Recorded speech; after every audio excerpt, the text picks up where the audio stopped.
Okay, so um, welcome to the Learning Design Masterminds podcast that bridges the worlds of instructional design.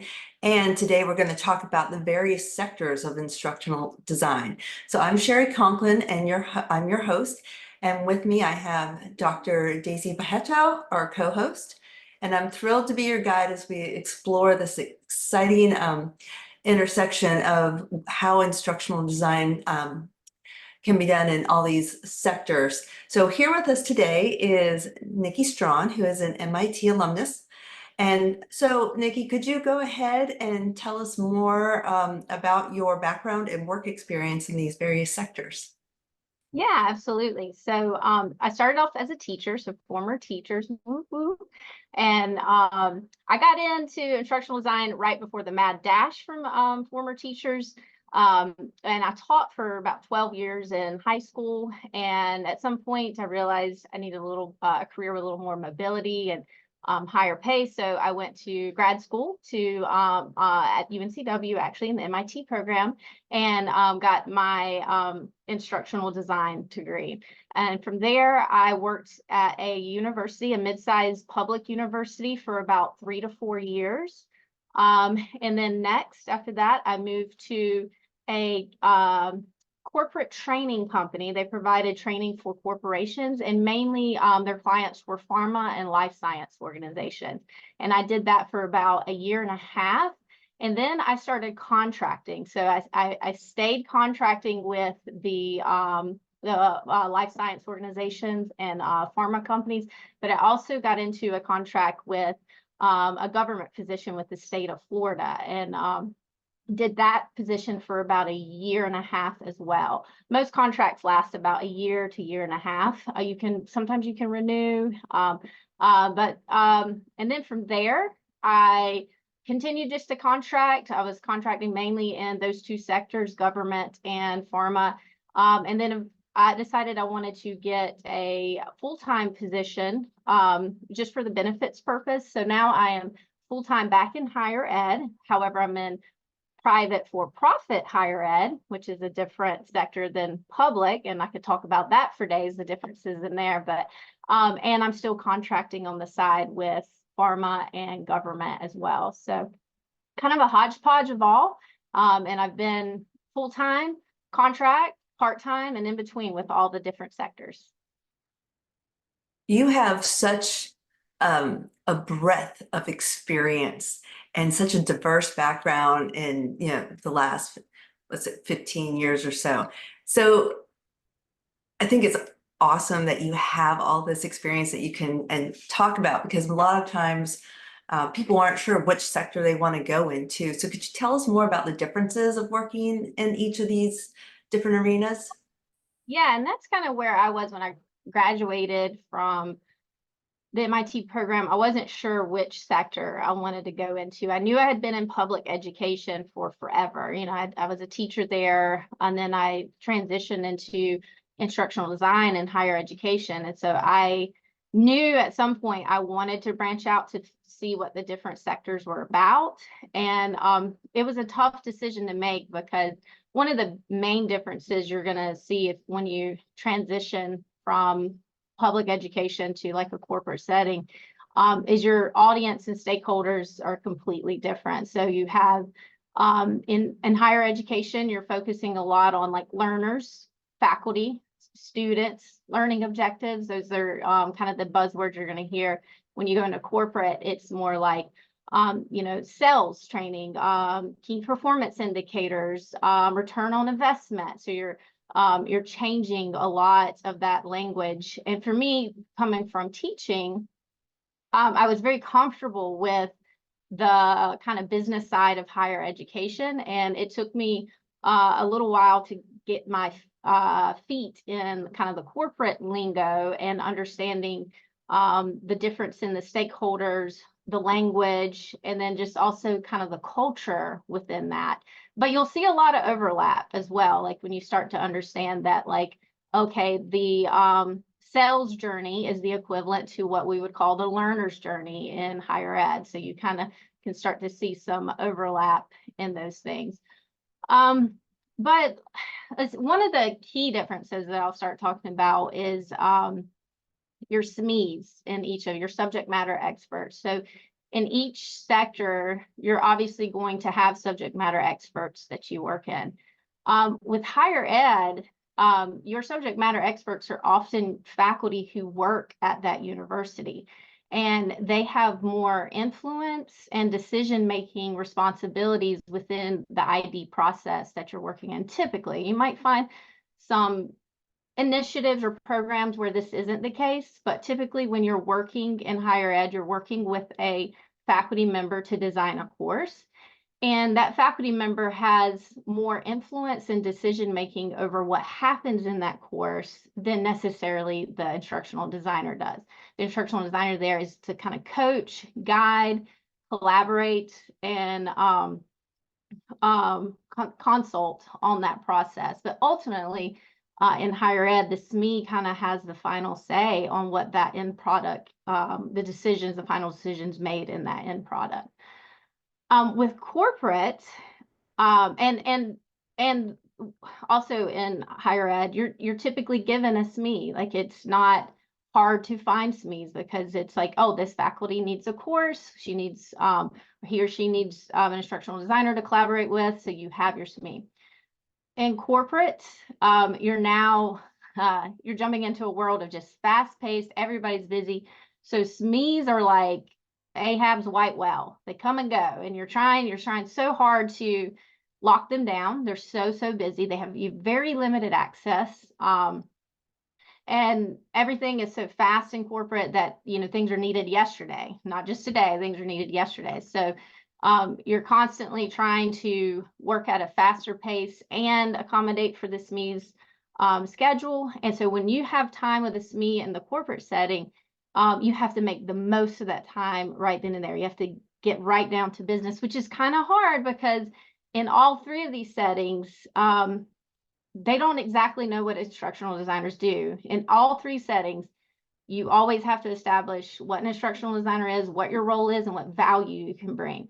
So in higher ed, where you have a little more time with the SME and it is just embedded within the process, that's easier to build that rapport with. And they eventually over time, you gain their confidence and they understand your value. In corporation, you have to show that value right off the bat. You have to have a kind of a good hook and sinker with your SMEs. You have to let them know exactly what value you're going to bring to this project, why you're there to meeting with them, and what exactly you need to know. And so it's just kind of like bam, bam, bam. And sometimes, often in corporate, you are working without a SME. You are doing a lot of research, or you are connecting to people outside of the industry that may have experience in the particular deliverable you're working in. So overall, the SMEs in corporate world are less accessible. And when you do have access to them, you have to make it count. Now in government, my experience with this, there were SMEs galore. There are SMEs everywhere. There's subject matter experts everywhere, and they want to vent. They love to vent. They want the system to change, and they want to tell you how it needs to change. And so you find that a lot of those sessions, you feel like a therapy session there, and they're just they're oversharing about the problems they're seeing, the gaps, and I mean, it's great information, but you also have to focus them. They because they have a lot that they want to talk about and a lot of ideas, and usually in government work, people have been there for a while, and so they have experience, and then they have lots of ideas of how things should and should not be. And so you really have to learn how to rein them in and get them to focus on exactly what it is you need for this particular training program or deliverable that you're working in. So yeah, and those are kind of the difference I see in SMEs. And I can go on. There is so much more I can go on with each one, but I didn't know if you guys had any questions from any of that or. I kind of do. So, I mean, you said that, the educational higher ed has more, with the learning objectives, and of course the SMEs are invested. So I'm assuming, over in the corporate, you might be applying more change management, project management skills to those SMEs and strategies, whereas in higher ed, you're actually more focused on the theoretical foundations and really designing a good course or program. Is that true?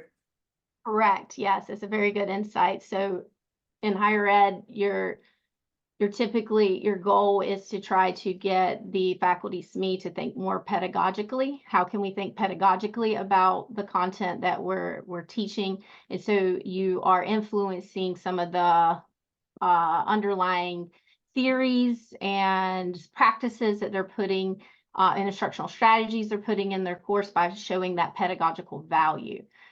In corporate, and it's exactly what you said, it's a lot about change management. So oftentimes you are, there's a saying, and especially in corporate, of training is the last to know. So there's always some initiative that's happening. Sales department decided they're going with a new sales marketing strategy. And they want it released in 2 days, but they've been talking about it for months. But you as in sales, because typically you as in training, typically in instructional design, you're within the training department of a corporation. You're just now finding out now when it's like 2 days from launch, whereas they have all been talking about this new sales marketing strategy for months. But now here it is on your table, 2 days. They want you to launch a training, etc. So, and oftentimes the SMEs are the last to know as well. So they give you a SME and you're like, oh yeah, did you know you guys are having a new sales marketing strategy coming down the pipeline? Oh, they'll be like, maybe I've heard about it a little bit, but they don't know the details. And so you're doing a lot of change management there. You're also selling this change. You have to, and so you have to get really, you have to get quick on understanding why this change is happening, what the benefits of the change are, so that you can advocate to the SME about this change. Sometimes the SME is in on the change, they understand, and they're oftentimes can be leaders of that change. And that's an ideal situation when they give you a SME who is kind of like the change agent, who had this idea, and then, oh, that's wonderful. But sometimes you get SMEs that had no clue. No, I did not know about this. And you have to kind of sell that to them. And so it's less about theory, it's more about the changes that are happening within the corporation and why this training is needed.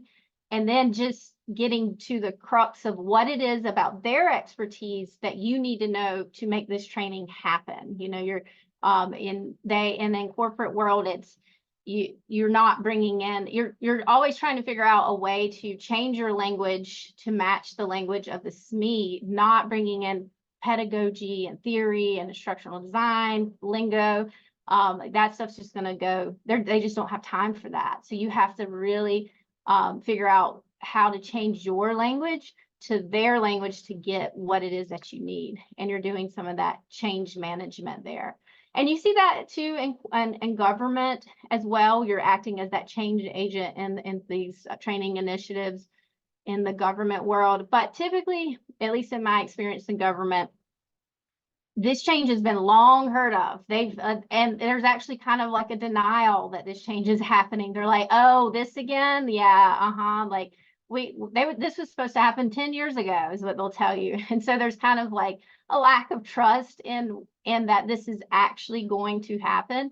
So, and then there's a lot of misinformation because they've heard about this change for 10 years now. And maybe 10 years ago, there was an initiative to do it and they had different objectives. And so there's a lot of, you got to change some of those misinformation they have based on past iterations or past attempts to make this change. So yes, definitely a lot of change management happening in that corporate and government side of instructional design and you get that a little bit in higher ed, but not quite as much. This is also interesting. And I know my next question, we've touched on it quite a bit, like talking about the various skills and knowledge you've applied to each sector and what's similar and what's different. Do you want to integrate, because you said that working for a private university is also very different. Yes. So in private versus public, one of the main differences is in public universities, your faculty and your SMEs are taking ownership of those academic programs and taking ownership of their course. And again, like I said, you are acting as a consultant more so than an active agent, but you're influencing and consulting on what the course will look like in the end. What I find in private for-profit universities, there's less ownership there because a lot of the faculty who work for these private for-profit, this is more like a part-time job for them. They typically have a full-time job somewhere else at another university, and this private for-profit is just a way to get extra money. So they're not as invested. They don't own that program. They're just there. They're just showing up to teach the program that has been laid out or the course that has been laid out. And so there's a lack of ownership, I find, in that private, which then falls on to the curriculum designers of that university, which is where an instructional designer would typically work. You would work within the curriculum design department of one of these nonprofits, private universities. So, and you know, they will have program leads. They have like, you know, deans of the programs and program chairs that are identified. But other than that, a lot of the faculty underneath those positions are just in and out kind of part-time faculty. They're not as invested as you would find in a public university where you have a payroll of full-time faculty that are there to work together to make this program to be the best that it can be, and there's ownership of the program. So in the private as an instructional designer, private one, what you're finding is you're working really close with the deans and the program chairs of those, and you are acting as kind of what typically you find that the faculty SMEs that you work with in the public are acting like. So you are investing into creating that course. You work with the dean and the program chair and decide what are the course learning outcomes, what is our vision for this course, but then you are going out and you are designing it with they try to partner you with a SME in the private world. They give you a SME within that subject area that you're running your content by, and that you're getting them to validate the ideas you had about you know, the learning activity for that particular topic. Will this work? But typically I have found that in your private universities, for private universities, the instructional designer is doing a lot of the heavy lifting, and they have the final say in what the course looks like. Whereas in public, you are working more as a consultative part in that process. And in the end, it's the faculty member who's teaching that course that owns it and has the final stamp on it. So you'll see a lot in these private for-profit universities, they have a curriculum design department that is loaded with like 10 instructional designers that are just cranking out courses and, you know, validating them with SMEs, and then running them and getting feedback from the from the faculty who were contracted to run that course, as well as from the learners, and then you're making changes from that. Whereas in the public higher ed, you sometimes don't even get that follow through on the courses. You work with them to design the course, and then you ask and you try to influence the faculty member to share some of that data that's coming out after you're running the course, of like, how did the students like it? Were there any, what changes would you make after this first run? But all that is voluntary. None of that is required, and all of that is just if the faculty and the faculty SME and the ID have a good relationship and they're willing to continue that sharing and changing and evaluation process. Whereas then in the private university, that's embedded within it. It has to happen. You have to do that evaluation piece, and it's because you have people like myself who are maybe not necessarily subject matter experts that are leading that design of that program or that course. And so of course you would want evaluation of how well did that go, because I'm not a subject matter expert. I need to know, did this go well, you know? And so you have that process built in there. That's great because, I know it's hard. Sometimes our students don't understand the importance of that formative evaluation and the fact that it can be difficult in situations to get that type of feedback, whereas, of course, some organizations have it built in. I know many people, and I've seen it online, would love to do contract work, especially, thinking about teachers who want to supplement their pay. What advice would you give them on securing contracts and perhaps building a reputation? Yeah, absolutely. That's a great question. That was something that I was myself very curious about when I was in the MIT program, was how do you get into contracting and how do you start that? And for me, I had to get experience in instructional design. It took about 2 or 3 years of me getting and having deliverables that I could show as, evidence of my ability to do instructional design. So with all that being said, our first advice is absolutely 100%. You must have a portfolio. You need to have a portfolio that shows the work that you do, because you're never going to get a contract position without that.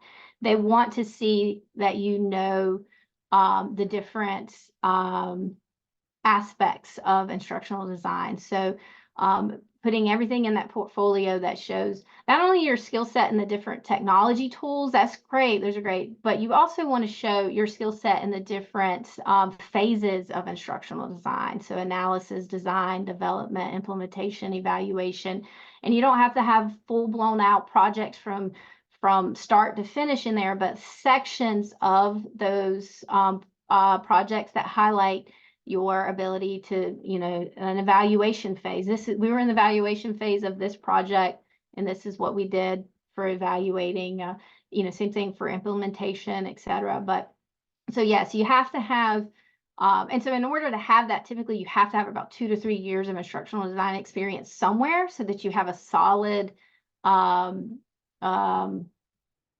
portfolio. And then from there, it's really, for me, it was really all about networking. I built a pretty strong LinkedIn network. I was on LinkedIn a lot in my beginning years of instructional design. I'm not on it as much these days anymore because I'm just so busy, but I try to stay on there and I try to connect. I was always in instructional design groups within LinkedIn as well as within Facebook, and just contributing to those communities.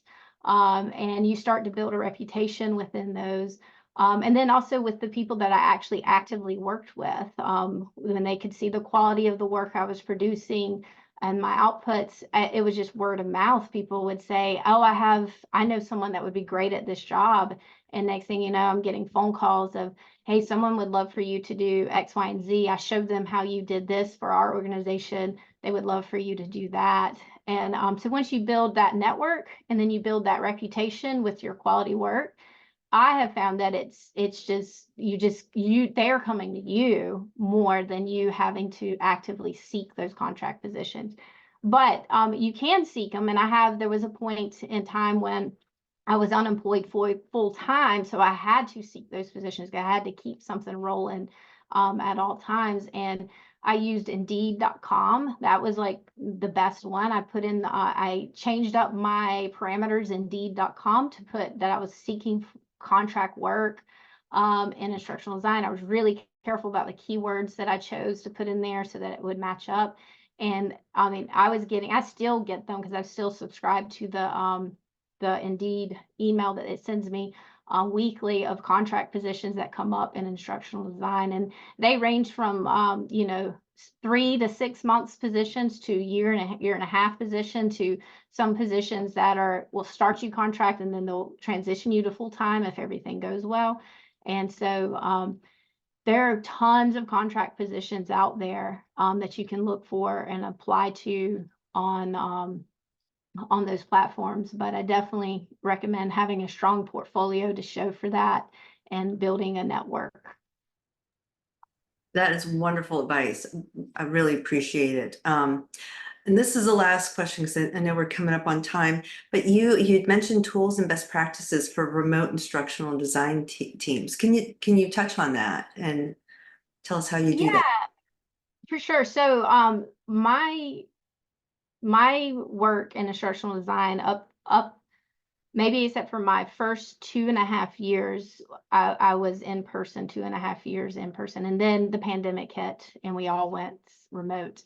And so every position I've had since then has always been remote. And what I have found is that instructional designers who understand remote collaborative platforms are most successful and understand how to use them to communicate about your project and how to influence the teams you're working with to use those collaborative tools are the most successful. So I've had instances where I'm involved or I get into a contract with maybe a team that is remote, but they're not fully using those collaborative platforms to their full potential. And I'm starting to see there's bottlenecks. I'm starting to see there's less communication. There's a lot of silos going on because they're depending on just emails. They're doing just emails to each other, and they're no longer using. They haven't bought into that. The power of what that collaborative cloud tool can provide for them. So you often have to, I was lucky enough to come from my first job where we utilized Teams just all the time. We were on Teams all the time. Teams was our main hub. We were always collaborating back and forth, sharing documents back and forth, doing cloud document sharing, all this. So I came from that experience and I've just carried that over into every position that I've been into. And I think it was really eye-opening to me to see that there's a lot of organizations out there and a lot of teams out there that really have not embraced platforms like Teams, Slack, and Monday. And like they have it, but they don't know how to fully integrate it. And so instructional designers who are able to influence that within those teams are the most successful. And so it's figuring out ways to instead of maybe perhaps doing an email chain about the project that you're on, set up a collaborative space within whatever collaborative tool you're using and communicate about the project in there. So then it starts making the light bulbs go off of, oh, I didn't realize we could use this tool like this. And then you start seeing the breaking down of those silos. You start seeing those bottlenecks stopping. And you start seeing your products and deliverables just being a lot more efficient. And I know there's some hesitation that some contractors or new employees would have with trying to influence a change like that within the way a team is communicating with each other. But if you go about it tactfully and if you go about it in the right way and you start small, you're not trying to make this huge change of like, I think we should all be using Teams, but you usually start showing these little examples, like leaving breadcrumbs of how powerful that tool can be. You'll start seeing that not only is your work more efficient, but you'll start seeing the work of the entire team is a lot more efficient. So instructional designers who are hesitant to work in cloud documents or collaborative platforms, or that don't kind of dig their teeth into those efficiency tools, I find struggle a lot and are often, for lack of a better word, I'd say this, but kind of seen as a little bit of a dead weight in teams if they can't get that, get on the train with that. And so that's definitely an advice I have for upcoming new instructional designers. If you're not using those collaborative tools regularly and you don't understand the full power of those, just start one, even if it's just among friends, just so that you understand, how to start a chat room, how to share a document through that, how to, leave a comment, just doing those things so that you are, with it when it comes to those tools. This is all such wonderful advice. We really appreciate you sharing all of this with everybody, Nikki. Thank you for having me.